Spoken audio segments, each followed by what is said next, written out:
Muy bien, si parece empezamos. Bien, buenas tardes a todos y gracias por vuestra presencia.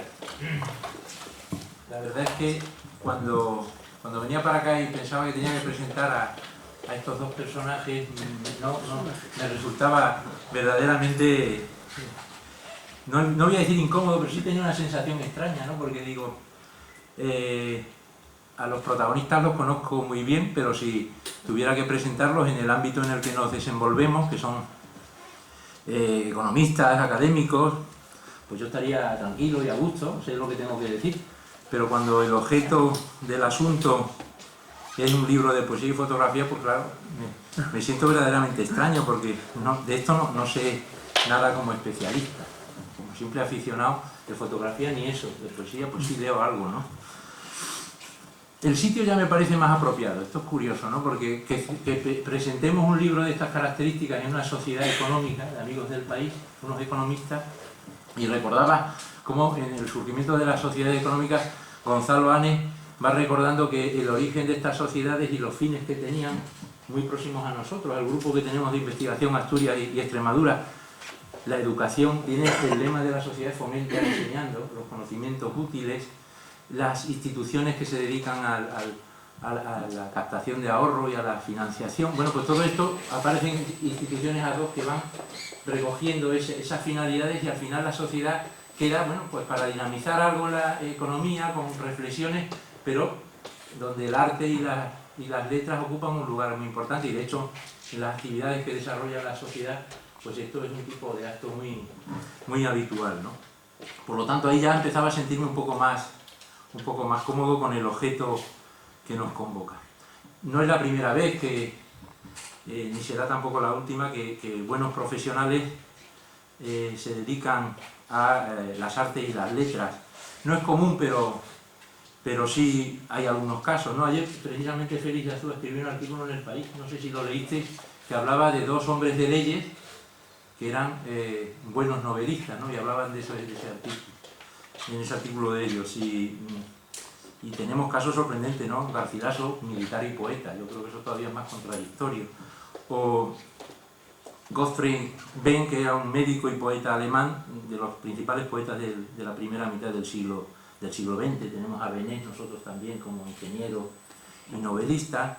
Y en el ámbito económico es más extraño, ¿no? Tal vez yo creo que la diferencia está entre esos dos mundos. El arte y la economía están mucho más alejados. Lo digo con conocimiento de causa, porque yo tengo un padre artista. En mi casa, a mí cuando me explicaban en la facultad eso del homo economicus y pensaba en mi padre, me parecía una absoluta contradicción, y no llegaban a alcanzar esa idea. En cierto modo, entonces, tenemos también algunos economistas, pero que se hacen el harakiri antes de escribir. José Luis San Pedro realmente se puso a escribir y dejó de ejercer verdaderamente como economista, una pena también. Y hoy me comentaba Inés, dice, oye, mi amigo José Luis Malo, que es experto en economía laboral, acaba de sacar su primer libro de cuentos, no Malo el del Banco de España, que estuvo aquí también en una jornada, sino otro que se apellide igual. Y el libro se llama Los trigos tan azules. Digo, qué poético, ¿no? Vamos con los autores. Los autores, yo creo que son, lo sabéis vosotros, porque no hace falta presentarlos a casi ninguno de los de este auditorio, ¿no? Son muy buenos economistas, académicos, que practican la fotografía y la poesía. Son especialistas en la economía pública y por lo tanto se dedican a temas como economía de la educación, haciendas descentralizadas, Marián al medio ambiente también. Y han conseguido, yo creo que en el libro que me he leído, un hermanamiento perfecto entre lo que es el texto y la fotografía. Y con ellos yo creo que la profesión se permea de alguna manera en los textos y en la fotografía. Así, cuando leáis el libro y leáis El hombre perfecto, pues os tropezaréis con el óptipo paretiano, una cosa verdaderamente extraña, pero que los economistas conocemos. O cuando leáis Absurdos, os encontraréis con un monopolista. También, como ciencia social que es la economía, y como especialistas en la economía pública, que tiene una vertiente más social, ese es un elemento fundamental para nosotros, pues os encontraréis con el emigrante o con mujeres de aldea, que describen un ambiente muy próximo al ambiente tradicional rural extremeño. Por cierto, tiene uno dedicado a un soneto al cerdo ibérico. Y Marián, buena parte de las fotos que aparecen en el libro están hechas en Extremadura. Es decir, que hay una proximidad en los grupos de investigación que se reflejan también en el libro y en la fotografía, ¿no? Luego también, como economistas sociales, para hacerlo algo contradictorio, pues los ingresos que se dedican con la venta de este libro pues van a un objetivo de una institución sin fin de lucro que se dedica a la atención de niños con discapacidad en Asturias. Por lo tanto, hay también ese elemento social ahí interesante, ¿no? Yo al final, con esto acabo, me preguntaba, bueno, ¿qué es lo que le puede producir a uno dar ese salto de la economía a las artes? Y la respuesta creo que está, por lo menos para mí, en otra manera de entender el mundo, y además distinta. Incluso yo diría que es una manera opuesta de entender el mundo, es decir, de la racionalidad, del mundo de la escasez, del mundo lleno de restricciones, pues se pasa, y no la voy a leer porque creo que la va a leer Javier, que está hablándolo antes con él, a la fábrica de sueños, que es una absoluta contradicción con lo que debería ser una fábrica al revés, ¿no? En definitiva, yo creo que en ese mundo opuesto es en el que yo reconozco más ese salto, esa necesidad de ir de la economía a la poesía. Y de hecho empiezan con alguna poesía. Esto también es un defecto de primerizos y también una entrada en el mundo académico. Siempre se necesita un argumento de autoridad y alguna cita bibliográfica, y ellos todos lo empiezan con algún buen poeta, con algún buen narrador, para sentirse a gusto. Yo sé que en el próximo libro seguramente no aparecerán estas cosas, ¿no? Pero fíjense cuando habla Szymborska de ese mundo y dice: aquí rigen otras leyes, negro sobre blanco, un abrir y cerrar de ojos durará tanto como yo desee, permitirá ser dividido en pequeñas eternidades llenas de balas detenidas al vuelo. ¿Sí? Estamos hablando de otro mundo totalmente distinto. Y acabáis con una poesía que a mí me parece magnífica, que es la que da título a vuestro trabajo, que se llama Ausencias y Eternidades, que iba a leer, pero no la voy a leer porque me ha dicho Javier, no se te ocurra, porque esta la leerá luego Marián, así que no la leeré. Pero sí os diré que cuando uno la lee y lee esta introducción, me recordaba un libro magnífico que leí hace tiempo, no digo ya cuánto, y que se escribió y algunos no estabais en este mundo, que es de Huizinga, que es Homo Ludens. Y él habla del origen de la poesía y dice: en ella las cosas tienen otro aspecto que en la vida. Dice, es el campo de los sueños, del encanto y de la embriaguez y la risa. Qué mundo tan distinto, ¿no?, para un economista. Esto es lo que pensaba del libro. Os toca.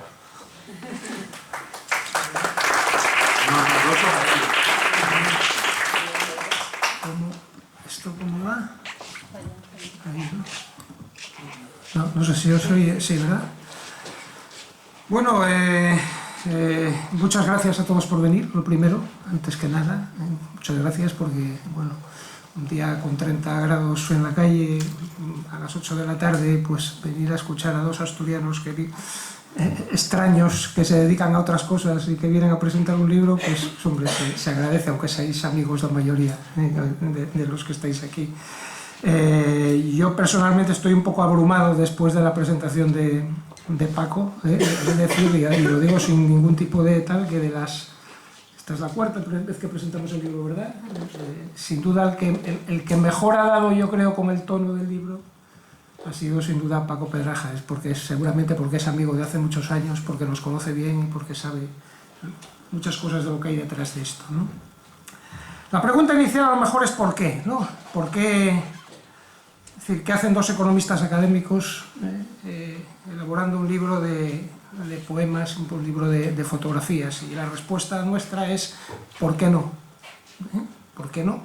Es decir, nosotros somos personas inquietas, somos personas amantes de la literatura y la fotografía, somos lectores compulsivos, somos observadores de imágenes que en un momento dado decidimos saltar a la otra orilla y modestamente como economistas, no solo consumir, sino también producir algo. Y como académicos, pues dejar que otros juzguen la calidad del producto, sabiendo que nuestras pretensiones son evidentemente muy modestas en este ámbito, ¿no? Nos conformamos con haber hecho algo agradable a los sentidos de quienes lo lean y de quienes lo vean. El origen es curioso, ¿eh? El origen del libro es ciertamente curioso, ¿no? En 2011 se jubiló un compañero, a quien conocéis muchos de vosotros, Victorio Valle, catedrático de Hacienda Pública de la Universidad de la UNED, al final, era director general de la Fundación de las Cajas de Ahorros, y cuando se jubiló Vittorio, pues se nos pidió a antiguos, bueno, pues algunos amigos, Paco también, ¿no? Se nos pidió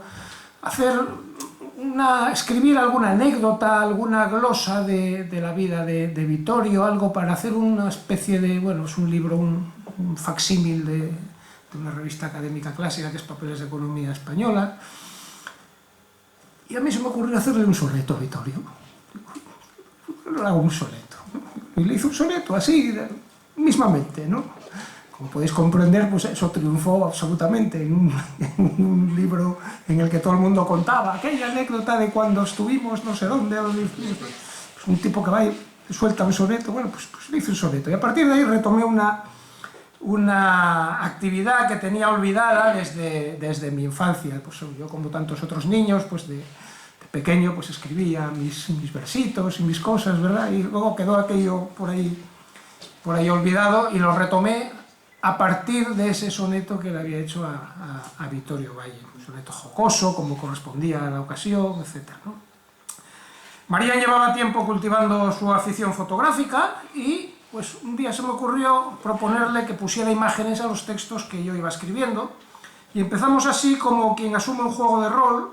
Poco a poco nos fuimos ilusionando con el proyecto, a medida de que era una cosa distinta, muy diferente a lo que hacíamos habitualmente, y bueno, y aquí estamos, ¿no? Han sido 2 años y pico de elaboración, en los que han pasado muchas cosas. Pues han pasado muchas cosas en lo personal, han pasado muchas cosas en lo profesional, muchos cambios de ánimo, algunos momentos agradables, otros no tanto. Yo creo que inevitablemente eso se refleja en el libro, ¿no? Los distintos estados de ánimo por los que se ha ido pasando han dejado su pozo y se ven ahí reflejados. Hablamos en el libro de los grandes temas que de siempre han ocupado y preocupado a la humanidad. Hablamos de la vida y de la muerte, del amor y del humor, de mujeres y de hombres, de cuerpos y de almas. Hablamos con palabras y hablamos con imágenes. Hablamos de sentimientos, de ironías, de fantasías, de sueños, de bondades y maldades, de mitos y realidades, de pecados y virtudes, y también de lugares, con un capítulo especial dedicado a México, que es un país para mí muy especial por diversas razones que no vienen a cuento entrar aquí ahora, ¿no? Son 101 sonetos, con 101 imágenes y 101 citas de algunos de nuestros principales referentes literarios. Aquí tendría que corregir, aunque quede feo, a Paco. No es que nosotros busquemos en ese preámbulo respaldo a nada, no buscamos respaldo a nada con esos preámbulos, simplemente son... Es decir, yo tengo una manía desde hace muchos años, Marian también la tiene, yo creo que menos, pero también la tiene, que es, a medida que voy leyendo, voy recopilando citas, ¿no? Yo tengo una auténtica casa de citas, tengo montada. Entonces, de esa casa de citas, pues he ido sacando cosas que a medida que escribía veía, digo, bueno, es que esto lo ha dicho alguien, o referido a esto lo ha dicho alguien con cierta autoridad. No porque uno necesite nada, sino simplemente porque queríamos hacerlo, ¿no? Y por eso ahí, dentro de cada soneto lleva su fotografía, su imagen, y lleva su cita literaria, ¿no? Arriba. Están agrupados en 20 bloques temáticos, son esos 20 bloques que aparecen ahí proyectados, ¿no? Y en los que la peor parte casi siempre la llevaba Marian. Casi siempre la llevaba Marian porque ella iba detrás. Es decir, yo escribía y ella tenía que buscar una imagen en su archivo o hecha ad hoc, ¿no? Para ilustrar ese texto, y a veces no es fácil, es decir, y de hecho, pues si veis el libro veréis que hay algunas imágenes que son muy, no sé, muy inmediatas, ¿eh? Uno lee el texto, lee la imagen, ve la imagen y dice, bueno, casan, y otras en las que hay que pensar un poquito para ver qué tiene la imagen que ver con el texto, ¿no? En fin, hay algunas que son un poco más complicadas, ¿no? El resultado final, en todo caso, es fruto del consenso, ¿eh? El consenso es esa virtud que tampoco de moda hasta ahora, aunque haya sido tan recordada estos últimos tiempos, ¿no? De modo que en el camino cambiamos, rehicimos y desechamos muchos textos, muchas imágenes, lo cambiamos mucho. Como no es mi intención aburriros mucho más en este acto, me gustaría acabar mi intervención, antes de darle la palabra a Marián, leyendo 5 de los sonetos que componen el libro, a modo de ejemplo de los que os podéis encontrar en él, esperando que os excite la curiosidad, y por supuesto que lo compréis, en fin, está muy bien de precio, y además está dedicado a una buena causa, eso es verdad, ¿eh? Los beneficios van íntegramente destinados a financiar las actividades de Agisdem, que es una asociación para la integración de personas con discapacidad psíquica, básicamente porque para nosotros esto es una afición, y como es una afición, pues ya desde el principio nos lo planteamos así, nos planteamos que nosotros no queríamos ganar dinero con esto, ni mucho menos, entonces si algo se vende, pues que alguien lo aproveche, y estamos en momentos en los que hay gente que lo necesita, evidentemente, ¿no? Bien, 5 sonetos os había prometido. El primero se encuentra dentro del bloque octavo, denominado Contrastes. Ciertamente la vida es contraste, ¿eh? Si tuviéramos que definir de alguna manera este libro, yo creo que ante todo es un libro de contrastes, y empezaré por el que lleva el número 36, con el título de Dificultades. La imagen que lo ilustra es esta de aquí atrás, Dificultades. La cita inicial es del escritor egipcio premio Nobel de Literatura en su día, Naguib Mahfouz, y en una de sus renombradas obras, El Callejón de los Milagros, pues Mahfouz pone en boca de uno de sus personajes una autopregunta. Dice, ¿qué vida era aquella que no le dejaba pasar un solo día sin nuevas dificultades ni escándalos? Bueno, el soneto dice así. Dice, es como hallar agujas en pajares, topar gardenias negras, mirlos blancos, como saltar vallas usando zancos o descubrir monjas en lupanares. Es como masticar sin los molares, como jugar al básquet siendo mancos, como ganarle dinero a los bancos, como encontrar a la hija de los zares. Es como ver cometas entre estrellas, una noche de rayos y centellas buscando entre las nubes agujeros. Es como vivir de la artesanía, como observar la luna a mediodía, como encontrar políticos sinceros. Esas son las dificultades. Bien, ese sería el primero. El segundo texto que os quería leer lleva por título La fábrica de sueños, antes Paco habló de él, es el número 13 y va encabezada por una cita de Eduardo Mendoza, una cita de Eduardo Mendoza en La ciudad de los prodigios, esa magnífica novela que ilustra la Barcelona, no la Barcelona de ahora, de las manifestaciones, sino la Barcelona entre las dos exposiciones universales, ¿no? La cita dice, tener al público sentado a oscuras, en silencio, como si durmiera, como si soñara, una manera de producir sueños colectivos. Bueno, el soneto está dentro del bloque de fantasías y dice así, La fábrica de sueños. Trabajo en una fábrica de sueños en proceso de ser reconvertida. Nos dicen que con tal ritmo de vida se deben renovar viejos diseños. No se valorarán rostros risueños, ni proyectos con alma compartida. La nueva directriz está servida, hay nuevos accionistas, nuevos dueños. Pretenden despedir al director del ramo de utopías y quimeras para darle tarea a otro asesor, sección de pesadillas pasajeras. Pretenden liderar este sector. Me temo que tendremos más ojeras. Bueno, estos son La fábrica de sueños. También hemos querido elegir algún texto relativo a esta dinámica de mujeres-hombres. Esto tiene su historia, Esta parte en realidad tiene su intrahistoria. A mí, puestos a escribir, por alguna extraña razón que seguro que a nadie se os ocurre, pues me salían bastantes textos relacionados de una u otra forma con las mujeres. Y de hecho el bloque de mujeres fue de los primeros que tenía material suficiente para cerrar un apartado, pero vamos, enorme, ¿no? Sin embargo, cuando nos pusimos a estructurar el libro,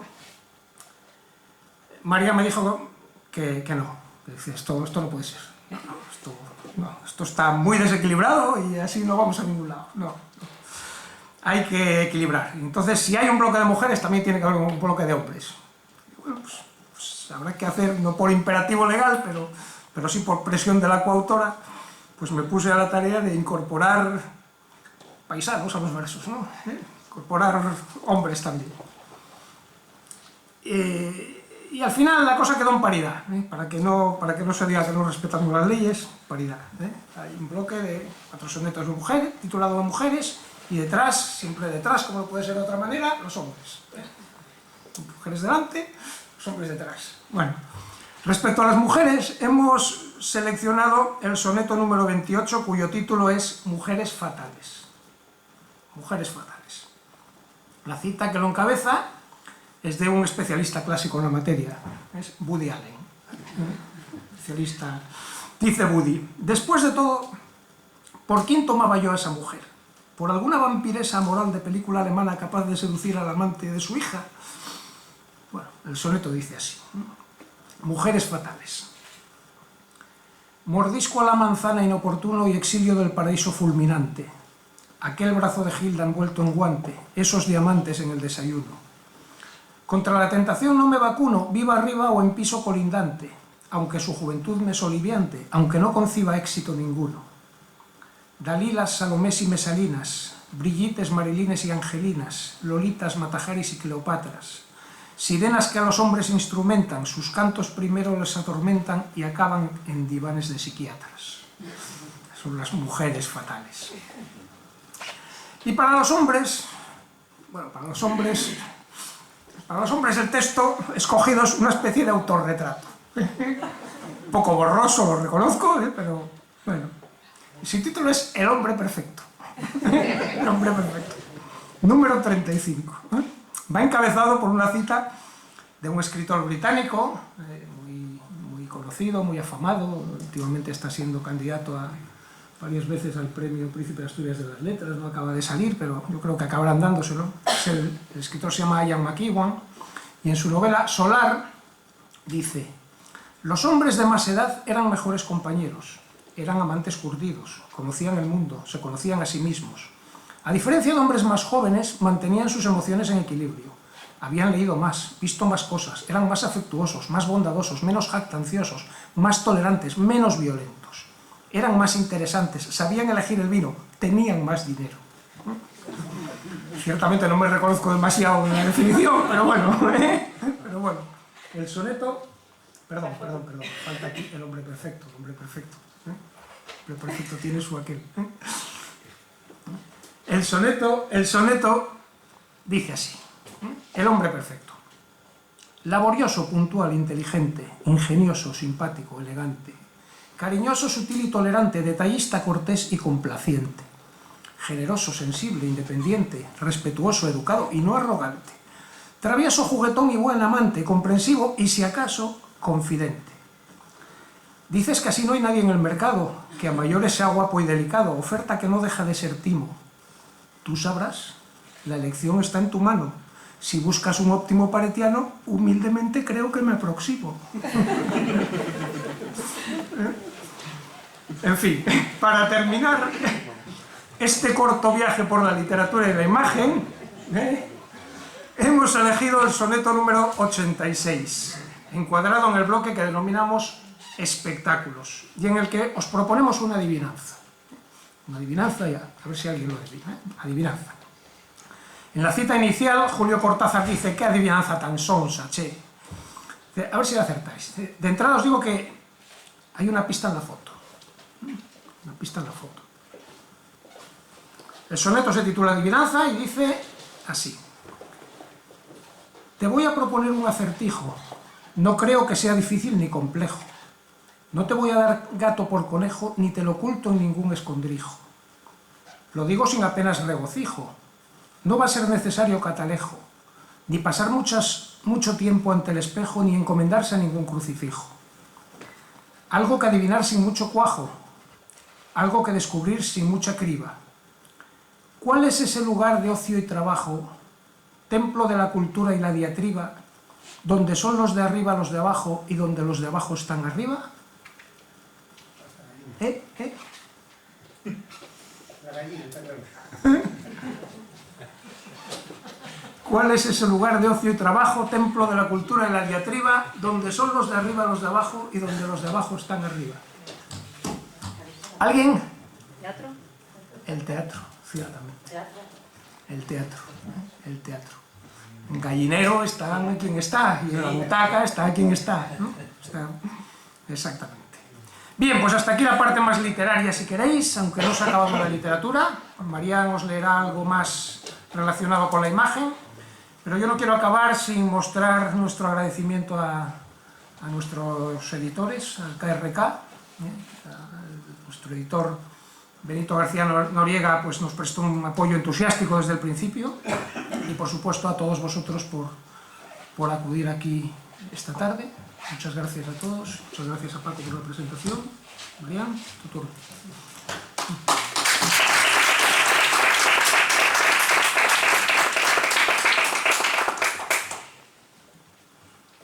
¿Se me oye? Sí.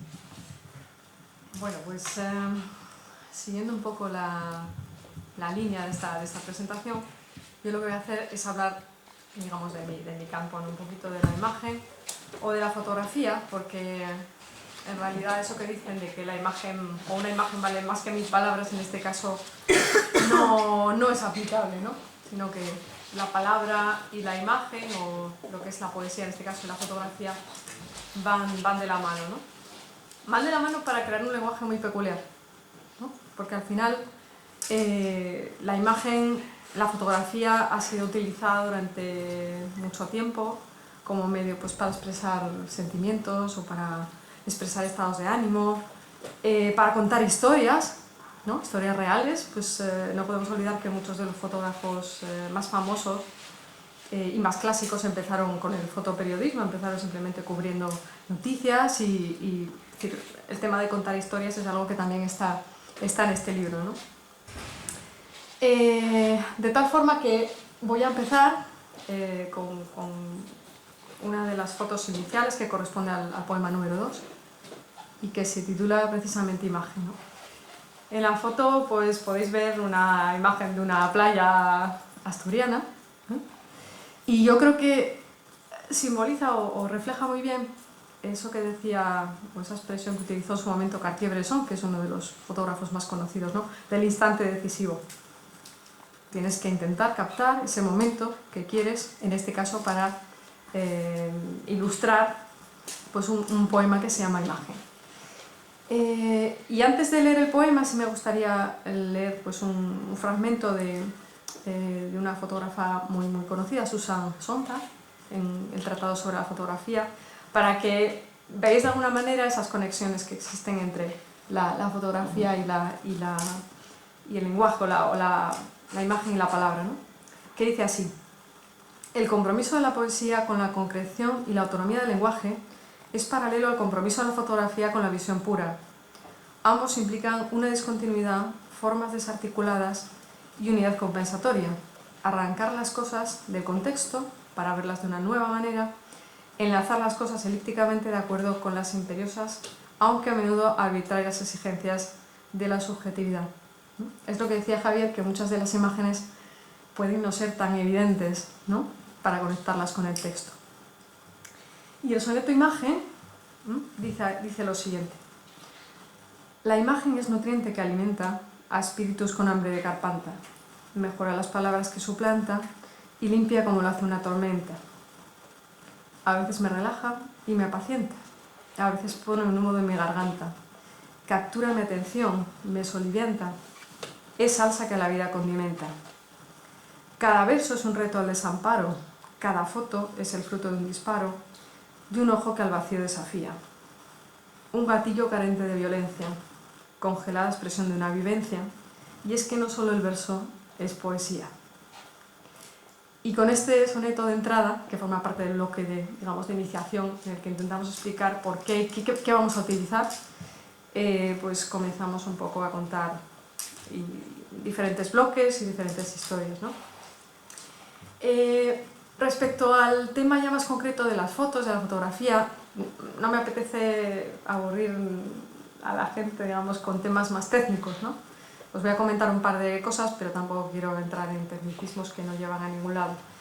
Sí que es verdad que las fotos son todas en blanco y negro y están tomadas con diferentes tipos de cámara, ¿no? Desde las cámaras digitales que manejamos todos ahora mismo, hasta cámaras analógicas, antiguas, de carrete, que quizás muchos de los que estamos aquí también manejamos en su momento. Incluso cuando la necesidad imperiaba, pues la cámara que tenemos en nuestro móvil, ¿no? Con la que ahora mismo pues sacamos tantas fotos y las utilizamos quizás de manera más intensa que con las cámaras. Yo creo que es casi más importante que la técnica, hay que conocerla, lógicamente, pero más importante que la técnica quizás sea el ojo, lo que llaman el ojo del fotógrafo, ¿no? El saber ver las cosas, ¿no? Y yo recuerdo cuando empecé con todo este tema de la fotografía, recuerdo que di unas clases y había un profesor que estaba así un poco loco y sigue estando loco, pero que a mí me enseñó varias cosas, ¿no? Y yo llegaba a la clase y entonces me ponía ejercicios. Y yo no entendía esos ejercicios. Me decía, por ejemplo, pues tienes que salir 1 hora a la calle y solamente puedes tomar una foto. Sal, da un paseo y decide qué imagen quieres traerme, porque me la vas a traer y luego yo vamos a analizar entre los dos y vamos a ver un poco cuál es el resultado de esa búsqueda, ¿no? O por ejemplo recuerdo otro ejercicio que era muy curioso, que era como en los antiguos duelos, ¿no? Tienes que dar unos pasos, me decía, tienes que dar 50 pasos y cuando des los 50 pasos te das la vuelta y disparas.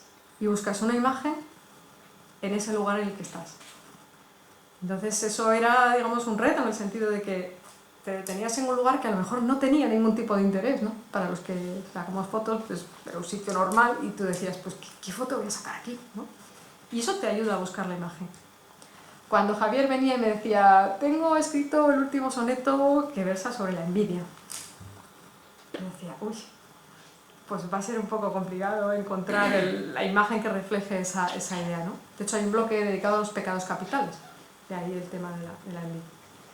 Por lo tanto, el ojo, el saber ver en lugares donde normalmente mucha gente no ve nada, es una de las cosas más bonitas de la fotografía y más difíciles también, ¿no? Desde mi punto de vista. Y hay un soneto que, digamos, refleja aquellas situaciones en las que a veces pues, no ves las cosas, ¿no? Digamos, se te nubla la vista, normalmente de forma temporal, y te cuesta de alguna manera pues, encontrar esa imagen que estás buscando. Y el soneto que os voy a leer a continuación pues, se titula Fotógrafo ciego, ¿no? Que de alguna manera intenta ilustrar esta idea. Y dice así: está sentado en una mecedora, sumido en el más triste desamparo, nostálgico de aquel periodo claro de intensa actividad innovadora. Su mirada era entonces creadora, capaz de convertir cada disparo en un acto de exquisito descaro, sublime imagen bella y seductora. Jugaba con contrastes y fundidos, contraluces picados y barridos, oscurecidos e intensificados. Un día la glaucoma quemó su vista y la intentó matar su alma de artista. ¡Qué decepción en sus ojos nublados! De alguna manera este poema refleja esa dificultad que a veces tienes para encontrar esa imagen. Y de alguna manera pues, es lo que nos ha hecho retrasar tanto la publicación de este libro, ¿no? Porque hay veces que te cuesta encontrar esa imagen que cuadre con el poema, que cuadre con la palabra, ¿eh? No es tan inmediato.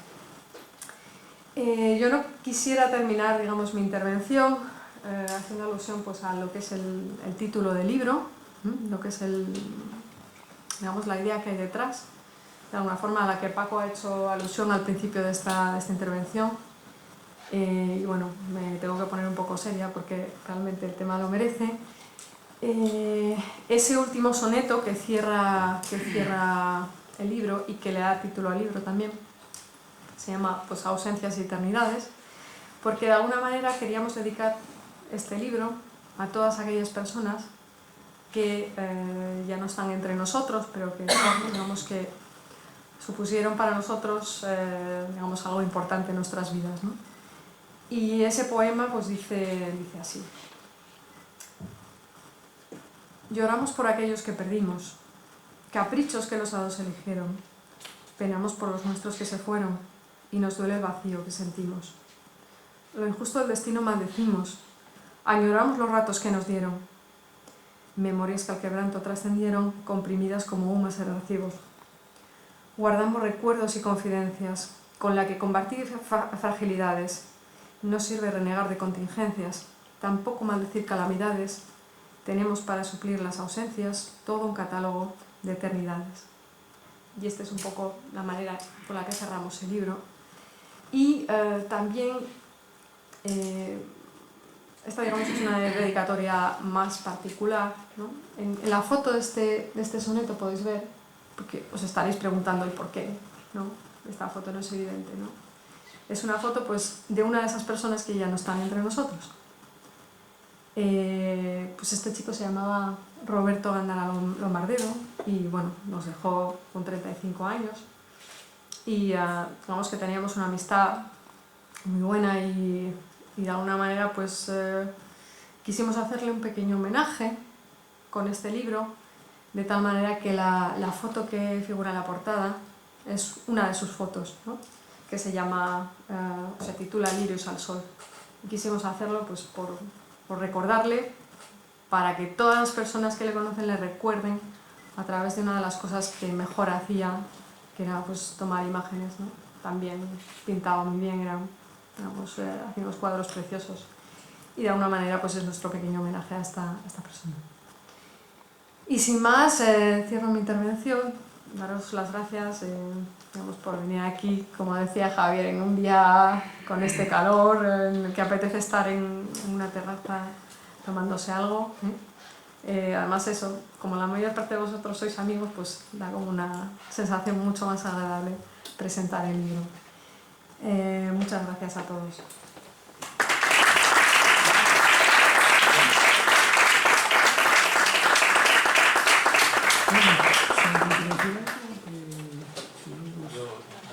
Por cerrado el acto, si alguien quiere decir alguna cosa, teniendo en cuenta la hora que es, vosotros veréis.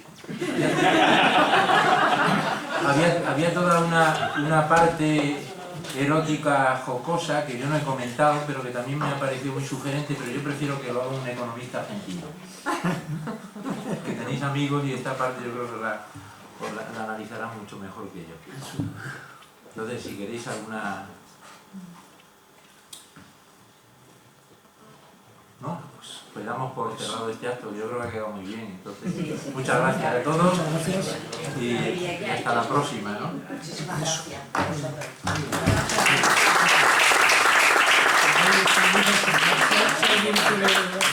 Es verdad que tenemos también al tercer asturiano que ha venido cargado con una caja que pesa muchísimo, pero bueno, es campeón de piragüismo de España, y que tiene ahí unos libros que, como sabéis, se dedican a esa finalidad tan entrañable y buena, y entonces, bueno, pues como decía Javier, está muy bien de precio, así que si queréis lo compramos.